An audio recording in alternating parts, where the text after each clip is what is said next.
안녕하세요, 홍성인 변호사입니다. 오늘 이 시간에는 수십 년 만에 바뀐 대법원 판례, 상감모욕에 관한 대법원 전원하얏빛의 판결에 대해서 말씀을 드리고자 합니다.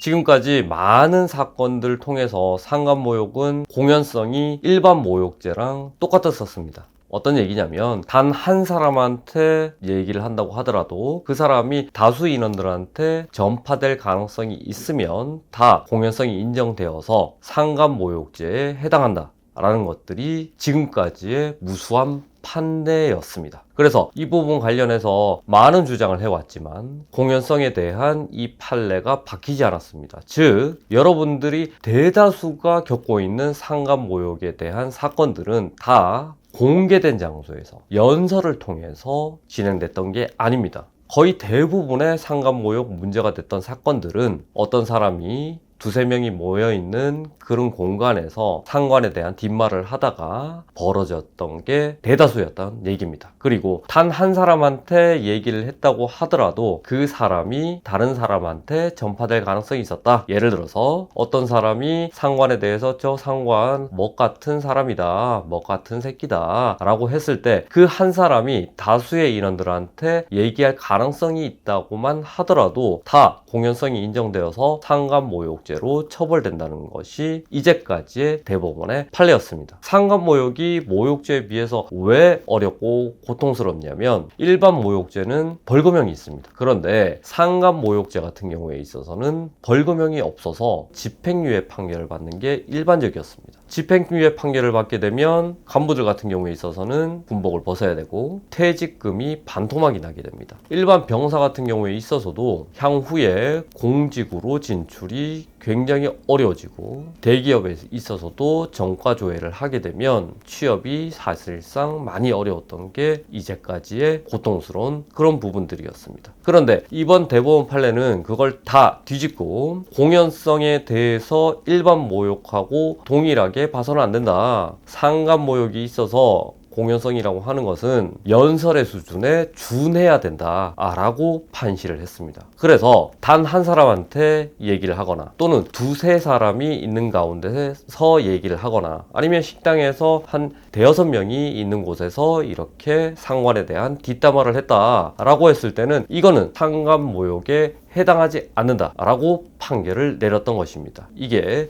수십 년 만에 바뀐 사례가 되겠죠. 그래서 지금 기소된 사건이든 수사 중인 사건이든 1심에서 유죄 판결을 받게 된 사건이든 확정되지만 않았으면 이 상감모욕 대법원 판례를 기초로 해서 다 이 부분에 대해서는 무죄를 받을 수 있습니다. 다만 상감모욕죄로 처벌이 안 될 뿐이지 일반 모욕죄, 예를 들어서 상감모욕죄의 경우에 있어서는 징역형만 규정을 하고 있는데 일반 모욕죄로는 아직까지 처벌이 가능하다라는 것들을 역시 대법원에서 밝혔는데요. 즉 정리를 하자면 상감모욕죄는 해당하지 않는다고 하더라도 일반 모욕죄로 처벌할 수 있고 또 군인들 같은 경우에 있어서는 징계 처분도 기다리고 있으니까 처벌의 공백은 발생하지 않는다는 것입니다. 추가적으로 이런 사실관계에 대해서 내가 다 인정을 한다, 내가 어떤 사람에 대해서 욕한 게 맞다 라고 할지라도 제가 지난번에 말씀을 드렸던 제 사건 같은 경우에 있어서는 이 사람은 사람 새끼도 아니다, 벌레만도 못한 새끼다 이렇게까지도 얘기를 했는데 대법원에서는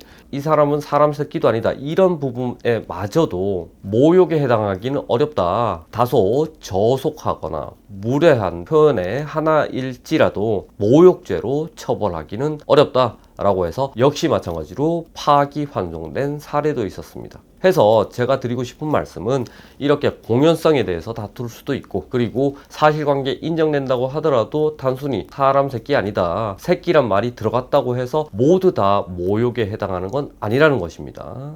그래서 여러분들께서 지금 이런 상감모욕이든 모욕이든 이런 사건들로 인해서 현재 조사를 받고 있는 중이거나 아니면 검찰의 조사를 받고 있는 중이라든지 아니면 기소가 되어서 재판을 받고 있는 상황이다 또는 1심에서 이미 유죄 판결을 받았다, 이런 분들도 포기하지 마시고 이런 법리적인 부분에 대해서 다퉈서 충분히 무죄가 나올 수도 있으니까 이런 부분들에 대해서는 전문가의 의견, 즉 저 홍승민 변호사한테 연락을 주시면 법리적으로 다툴 만한 사건인지 무죄를 받을 만한 사건인지 또는 사실관계에 대해서 더 다퉈야 되는 사건인지 소상히 말씀드리도록 하겠습니다. 이상입니다.